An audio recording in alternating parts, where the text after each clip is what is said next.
नमस्कार. त्र्यंबकेश्वर या प्राचीन शहरामधून मी एक आज धार्मिक प्रबोधन करत आहे. अत्यंत महत्वाचं असं हे धार्मिक प्रबोधन आहे की त्र्यंबकेश्वर मध्ये संपूर्ण हिंदुस्थानामधनं आणि पूर्ण भारतामधनं नारायण नागबली आणि कालसर्प आणि त्रिपिंडी या कर्मकांडासाठी इथे हिंदुस्थानातनं भाविक येत असतात.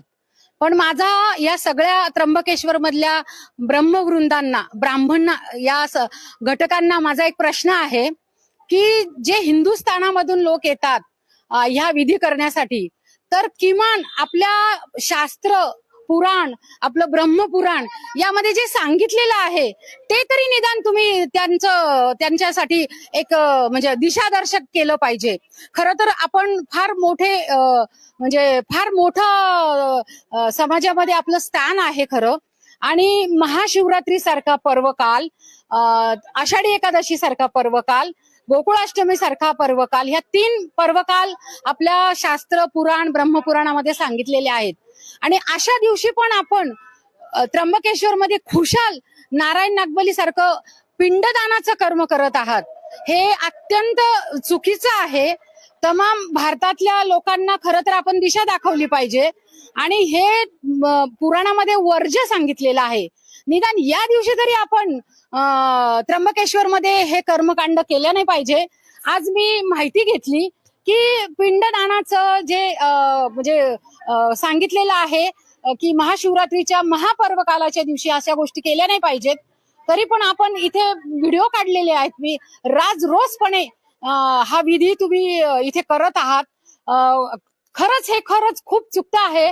धर्म आपला श्रेष्ठ आहे, सनातन धर्म आहे, त्याचं योग्य म्हणजे मार्गदर्शन झालं पाहिजे. आपण हा जो प्रसिद्ध अहिल्या घाट आहे, अहिल्या गोदावरी संगम घाट, इकडे हे जे नारायण नागबली विधी चालतो तर त्याकडे थोडा कॅमेरा करा. आणि माझं ह्या त्र्यंबकेश्वरच्या ब्रह्मवृंदांना असं आव्हान आहे की आपण देशामध्ये म्हणा भारतामध्ये म्हणा आपलं स्थान उच्च आहे, तर आपण लोकांना या दिवशी तारखाच कशा काय देतात? तारखाच दिल्या नाही पाहिजे तर हे विधी होणारच नाही. निदान महाशिवरात्र आणि श्रावण महिना कुठेतरी आपण ह्या गोष्टीला आता म्हणजे काय म्हणतात त्याला ते थांबलं पाहिजे. आणि जे काही चुकीचं घडत आहे त्यासाठी आवाज उठवला पाहिजे. मी तमाम हिंदुस्थानातल्या जे कोणी हिंदू भाविक आहेत, हिंदू भक्त आहेत, त्यांना माझं आव्हान आहे की आपण पण हा प्रश्न केला पाहिजे की उद्या एवढी मोठी महाशिवरात्र आहे, मोठा पर्वकाल आहे आणि या दिवशी शिवाची आराधना सांगितलेली आहे, व्रतवैकल्य सांगितलेले आहेत. ते न करता आपण पिंडदानासारखं जे शास्त्राला निषिद्ध आहे त्या गोष्टी त्र्यंबकेश्वर मध्ये होत आहेत. आणि हे दिवसा ढवळ्या लोक खुशाल करत आहेत. तर हे म्हणजे खूप भयानक आहे. आणि माझं पूर्ण हिंदुस्थानातल्या जे लोक आहेत इथे येत आहेत त्यांनी हा प्रश्न खरं त्यांना केला पाहिजे. यांना तारखाच दिल्या नाही पाहिजे. या दिवशी सक्त पहिले 2 दिवस आणि नंतरचे 2 दिवस हे पूर्णपणे बंद पाहिजे. आणि इथे फक्त शिव आराधना झाली पाहिजे, शिवार्चन झालं पाहिजे, बेलाचं हे झालं पाहिजे, बेल अर्पण केले पाहिजे महादेवाला. असं काही न होता फक्त एका विशिष्ट गोष्टीच्या मागे लागून त्या बिचाऱ्या भोळ्या भाविकांना आपण एका म्हणजे काय म्हणतात दुसऱ्या दिशेला घेऊन जात आहात. हे कुठेतरी आता ह्याला आळा बसला पाहिजे. या प्राचीन अशा कुशावर्ताजवळच आता मी पुढचा भाग सांगत आहे की त्र्यंबकेश्वर मध्ये ह्याच संगमावरती तो नारायण नागबली विधी केला जातो. तर माझं पूर्ण सगळ्या खरं तर मी प्रबोधनासाठी आणि एक विचार बदलला पाहिजे. आपण त्र्यंबकेश्वर मधल्या ब्रह्मवृंदांनी महाशिवरात्री सारखा पर्वकाल, श्रावण महिना हा विधी त्र्यंबकेश्वर मध्ये नाही झाला पाहिजे. श्रावण महिन्यामध्ये पण पवित्र महिना आपल्या हिंदुस्थानामध्ये मानला जातो. आणि याकरिता मी आता आपल्या धर्मपीठाचे मुख्य शंकराचार्य आहे त्यांना पण मी एक निवेदन लिहिणार आहे की आपण ह्या सर्व हिंदुस्थानातल्या जे आपले हिंदू भाविक आहेत त्यांना मार्गदर्शन करा की श्रावण महिना, महाशिवरात्र असे पर्वकाल असतात, त्यावेळेस हा निषिद्ध मानलेला विधी आपण त्र्यंबकेश्वर नगरीमध्ये केला नाही पाहिजे. आज सकाळीच मी काशीला पण फोन केलेला आहे. काशीमधल्या विद्वान मंडळींशी मी बोललेली आहे, त्याचप्रमाणे नाशिक मधल्या पण विद्वान मंडळींशी बोललेली आहे. तर हे वर्ज्य सांगितलेलं आहे की महाशिवरात्रीच्या दिवशी पिंडदान करणं हे शास्त्रामध्ये कुठेही नाही आहे. शास्त्राचा कुठलाच आधार नाही आहे. ब्रह्मपुराणामध्ये महाशिवरात्रीचं अत्यंत महत्व सांगितलेलं आहे. असे असताना पण डोळ्यावर पट्टी बांधून त्र्यंबकेश्वरला खुशाल पूर्ण भाविकांना जे काही विधी करायला जे बिचारे पीडित असतात, दुःखी असतात, कष्टी असतात, ते इथे आपलं दुःख मिटवण्यासाठी, कष्ट कमी होण्यासाठी विधी करत असतात.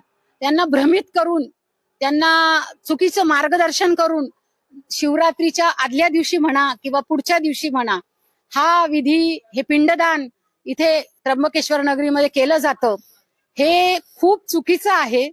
ह्याचा आवाज उठवला पाहिजे. मी पुरोहित संघाला पण इथली विनंती करेल की आपण ताबडतोब यावरती एक मीटिंग घ्या आणि या तारखा आपण दिल्याच नाही तर लोक कसे येतील. आणि या दिवशी शिव आराधना झाली पाहिजे आणि शिवाचं उपासना झाली पाहिजे. आणि हे जे काही वर्ज्य सांगितलेलं आहे शास्त्रामध्ये, कारण आपण सगळेजण शास्त्राचं पालन करतो आणि त्या शास्त्रामध्ये जर हे गोष्ट निषिद्ध आहे पिंडदान होणं, जर नैसर्गिक मृत्यू आला तर ते श्राद्ध केलं तर त्याला काही म्हणजे हरकत नाही आहे. पण तुम्ही तारखा देऊन लोकांना शिवरात्रीच्या आदल्या दिवशी इथे ह्या संगमावरती पिंडदान करतात. अरे कुठे चाललंय हे त्र्यंबकेश्वर? खूप भयानक आहे हे सगळं.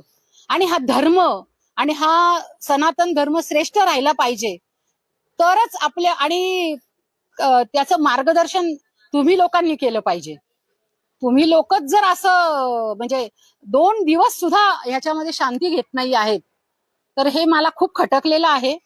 मी याच्यावरती शंकराचार्य, जे दोन्ही पीठाचे शंकराचार्य आहेत, त्यांना पण आवाहन करते की आपण यामध्ये, या भारतामधल्या लोकांना थोडं मार्गदर्शन करा आणि त्र्यंबकेश्वरच्या ब्रह्मवृंदांना पण थोडं मार्गदर्शन करा. कारण आपला पूर्ण जे काही भाविक येत आहेत त्यांचा कुठेतरी चुकीचा संदेश नको जायला. ते शिवरात्रीच्या आदल्या दिवशी पण नारायणना बली करतायत आणि 2 दिवस पण ह्या लोकांना थांबण्याची इच्छा नाही आहे. हे खूप म्हणजे जर भारतामध्ये हे जर कळलं तर हे खूप भयानक आहे. त्यामुळे माझ्या विनंतीचा आपण चांगला विचार करा, सकारात्मक विचार करा. यातून उद्देश अतिशय चांगला आहे, कारण मी हे धार्मिक प्रबोधन करत आहे आणि येणारा लोक हा हिंदू भाविक आहे.